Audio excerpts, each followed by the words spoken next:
What's up, guys? Dave Van Auken here. Another segment, Felicia Spencer's Phenomenal Pick. To the left is Felicia Spencer. What's up, Fee? Not much, just enjoying the beautiful weather, sitting outside today. I know. Weather's been great lately here in Florida. Daytona Beach last night, we had a little T-ball game, a little Avengers matchup last night. We were dominating, but it was beautiful outside. It was awesome. So no complaints here. Absolutely. And I'll be heading up north here really soon, so I'm just soaking it in while I can before I have no idea how cold it is up north right now, but I'll There's have to check before I blizzards and leave. snowing, tornadoes. I don't know. I don't know. Anyone that doesn't live in Florida, I don't know if I trust them fully. I don't know. It's weird. Yeah. It's a thing. But all Either right, way. talking about beautiful in Florida and winning.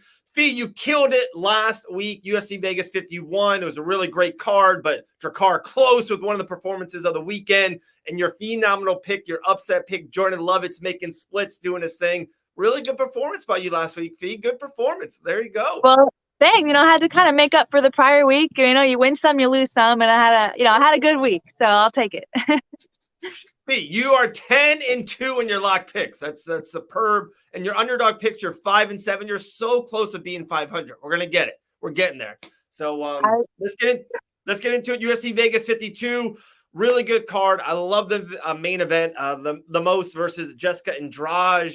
There's a really cool. I like Macy Barber, Montana. A couple heavyweight fights are on this card. So very intrigued. Definitely a couple underdogs. I think in the last day or two, Clay Guida became an underdog. Venata's an underdog versus Charles Jourdain, who won you a win without even fighting. Yes, made weight and got you a W. But let's go with your phenomenal pick first. Let's go with your upset. What's somewhere on the card that you think is going to make that bet-in underdog work this week? Yeah, well, I have two that I really like, but I ended up picking Montana De La Rosa versus Macy Barber. She's a plus 155. I feel like her grappling skills will be the path to victory for her. If she can withstand the onslaught of punches and the aggression of Macy, I can see it going her way. So I feel like she's a good underdog if you're going to go that way. The other one that I really like is Jordan Wright, but he's facing Marc-Andre Barriault, who I also really like. As a fellow Canadian, I'm really high on both guys. I think Jordan's skills are a little underrated.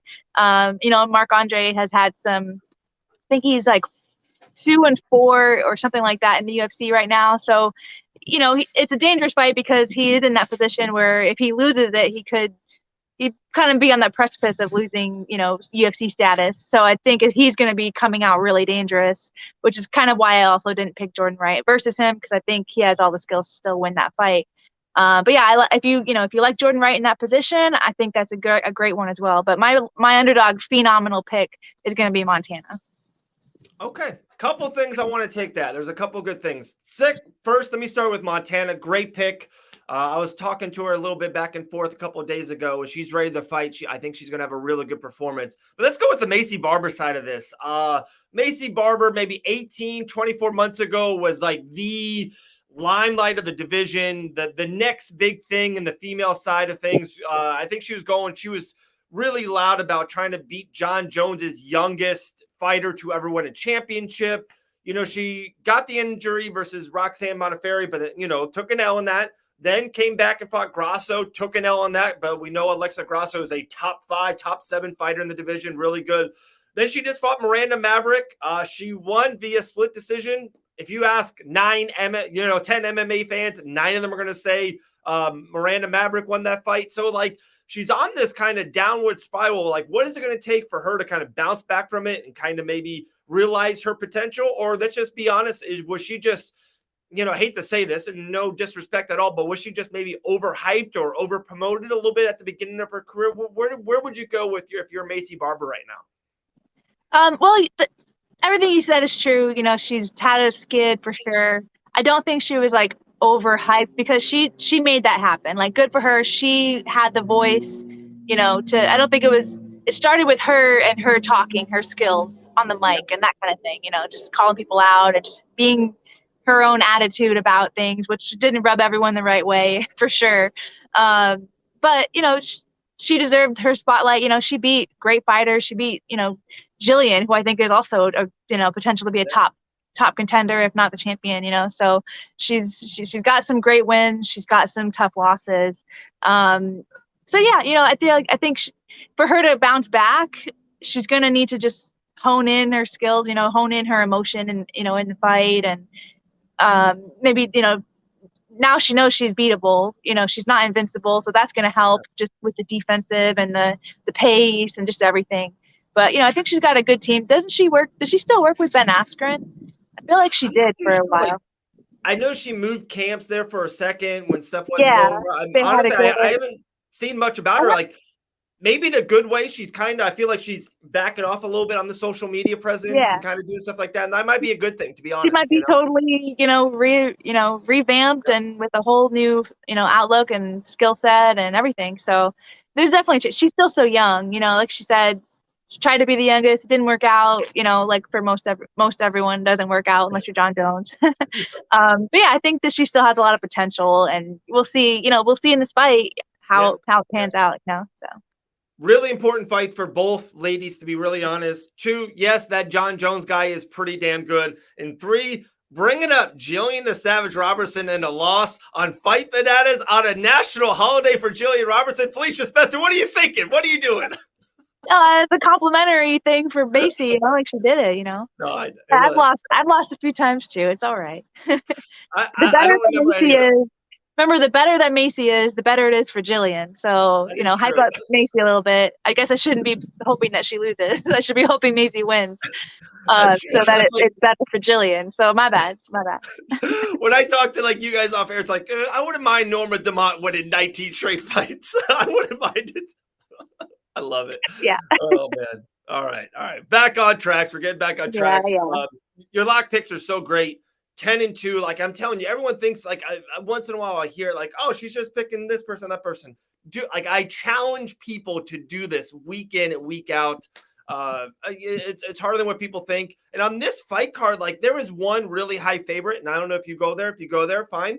But there's not a lot. This card is really close. The main event, the odds are close. This is, with Andraj and Lemos. There's a lot of really good fights on this card. So I'm really intrigued. What's your absolute lock this week in UFC Vegas 52?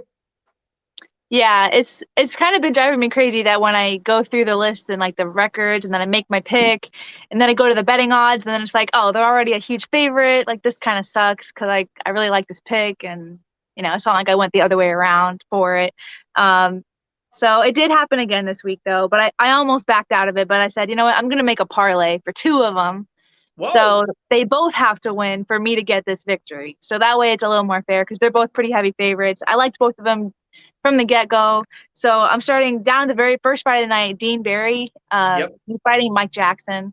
When I saw that, I was a little confused at first I had to check and make sure that was the same Mike Jackson that was in the UFC years ago. He fought CM Punk. Yeah. I don't know, I don't really know. But then when I saw, Dean Barry, he's Irish. He's 4-1. So I think they're I think they like Dean Barry. I don't know much about Dean Barry, but I have a feeling that the UFC likes Dean Barry. So and then I interrupt this. I love the parlay, by the way, Fee, you know this. I'm a huge fan of you doing this parlay. This is great. But why would the UFC, there's so many great fighters. We know this with being in Florida. There's so many great regional guys that are so close to being in the UFC. No disrespect. And I know this is going to come off wrong. I'm just going to be honest. It's wild to me that Mike Jackson has a UFC roster spot. That is wild to me. Yeah, that's why I was so confused. And I had to go back and check on his Tapology that was the same guy I remember. Because he's technically 0-1. He's got a Muay Thai fight or something that he won, and he had a draw against CM Punk, so he's not even doesn't even have a win as a pro. So I don't know. Either way, I was holy, holy bananas. This is crazy. I'm picking him, and then I was okay, well, I can't just pick him because he's already a huge favorite, obviously. So I'm parlaying that with Alexander Romanov. Heavyweight fight. He was originally supposed to fight Tanner Boser. I couldn't pick him initially because he was fighting a Canadian, and that goes against my principles as a Canadian. But now he's fighting Chase Sherman, who great heavyweight. Romanov is a heavy favorite. That's part of the reason why, again, I'm parlaying them together because I feel it's kind of unfair that I keep. If I get such a heavy favorite, I feel I should have to earn it, So both of them together is my victory here.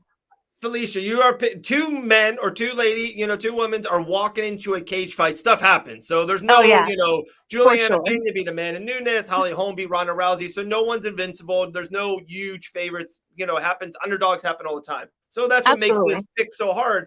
But then you to do a parlay on your lock pick is really gutsy. You deserve credit where credit's due. A lot of things to go there. A lot of things. One, if I could say, so one of my lock picks, same thing too. I'm the same way. So usually on Topology, I look on the fight card and I kind of like pick and choose and I go through rankings and memory and watching fights and all that, what we do and talk about. So I'm like, okay, I really like Tyson Pedro going into this fight. So I look at the betting odds and DraftKings literally a week ago. And sometimes it's really good to make a bet a week before like the fight week. So I got Tyson Pedro like at minus 200. I'm like, okay, I like this, but I'm laying 2-1. So I bet $200 to win 100. That's what I did. Right now at DraftKings, he's minus 590. Like, that's insane to me. I feel so good that I made this bet already. Because now, to everyone out there, guys, I would have to bet to win my same $100. I would have to bet $590 to win that same 100. So I feel really good that I made this bet early. But back to the heavyweights. Romanov, like, I think he is a heavyweight contender. And I'm really high right now on Tom Aspinall. Looks like Cyril Gane's going to have a really big fight in the fall. You got Tai Tuivasa. There's huge rumors of John Jones and Stipe Miocic. Like, are we going to add another heavyweight? Are we going to add another one in this? It's crazy. That would be really fun. I hope that really does happen. Like they said, they're speculating.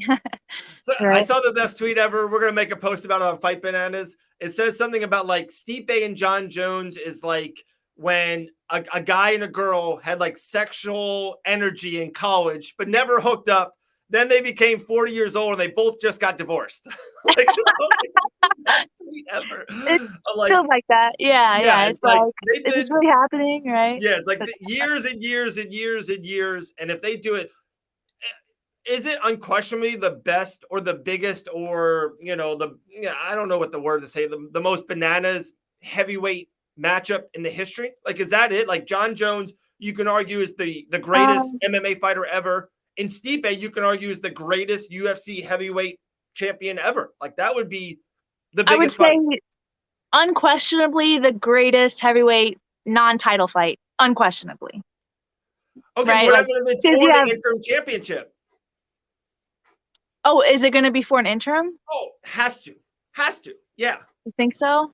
I don't know. Dude, Francis Ngannou didn't fight like in 3 weeks, and Dana White took the title away from him. He's like, Derek Lewis, Cyril Gane, title match. I want it. Yeah, I would still say, I would still say yes if it's not like the real title, if it's the interim title, because some of those fights with like Brock Lesnar, they were just like big for not just like the fight fans. It was like big for a bigger platform, so it's kind of hard to compete. And then Francis is such a big draw anyway. Those are always big fights too. But yeah, I don't know. It's a great way to think about it. I have to look at the lineage of the heavyweight title fights again.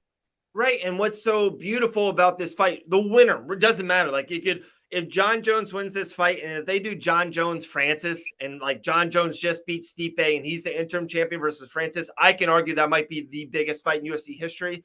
And then on the opposite side of it is if Stipe wins this fight and is like kind of, knocks out John Jones and you kind of add that to his lineage, his history, like Stipe has the argument as like GOAT status. And then that's a trilogy fight. Like, they don't do a lot of trilogies in heavyweight divisions. Like, these guys don't last long, especially at the top. They kind of go up, do their thing, and get out of there. The heavyweights are so hard. They hit so hard. It's hard on your body. If they do Stipe Francis 3, like, for the championship. Yeah. Wow. Yeah, that'd be fun. Or even Jones and Stipe 2. Right. I don't know. But yeah, I think Stipe would prefer the title. Yeah. Yeah. I do too. That'd be cool. I do too. All right, guys. UFC Vegas 52. Oh, real quick before we do that, I was going to say your phenomenal pick was Montana De La Rosa. Lock picks, first time ever, maybe second time ever. A little parlay there. Dean Barry and Romanov. I like that a lot. Real quick, I do need your take. Main event: Jessica Andrade versus Lemos. Andrade is a minus 170, 190 favorite. I'm a huge fan of Jessica Andrade. I think she's brutally underrated. She kind of reminds me a little bit of Alexander Volkanovski a month ago. I think Volkanovski is getting a lot of that love. She fights the best females in multiple weight classes. She's been a champion. She defeated Rose Namajunas. A lot of people forget that. I think Jessica Andrade is brutally underrated. I love Jessica in this matchup, and I expect a finish from Andrade.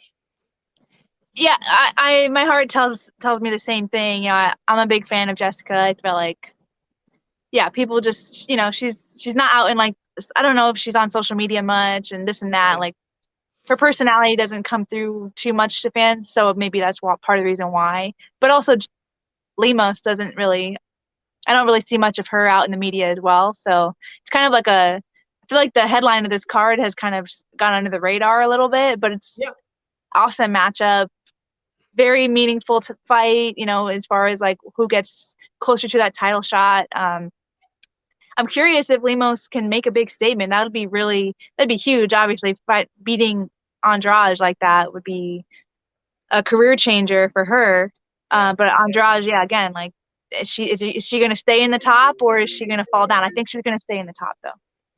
Yeah, I agree with you. It's one of those things. If Jessica wins, she stays in that top 3, top 2, really big, maybe even one fight away from another title match. And you never know what happens, especially if Carla Esparza defeats Rose. That can be something new, Jessica versus Carla in the future. But if Lemos can win this fight, this would be the biggest win for her in her career. I believe she's on a 4 or 5 fight winning streak. So I'm intrigued. I like it. Sometimes, I don't know, like every main event doesn't need, you know, we don't need Conor, Nate Diaz 3. Like, this is okay. Like, I know some people are not into it. I love, you know, giving Jessica Andrade this limelight. This is a big spot for her. Faces on the poster. I think she deserves it. I think she's done so much for the MMA. She's been around forever. And like you said, she's fought in 3 divisions. Yeah.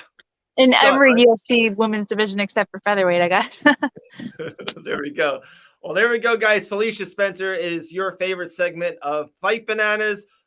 De La Rosa, and then we got a parlay. We're going to get this. You're going to be 6 and 7 after this weekend on your lock picks. We're so close. We're getting to 500. Lock picks are absolute money. Felicia, we appreciate it. Anything else? No, that's it. Have a great week, guys. Have a great week.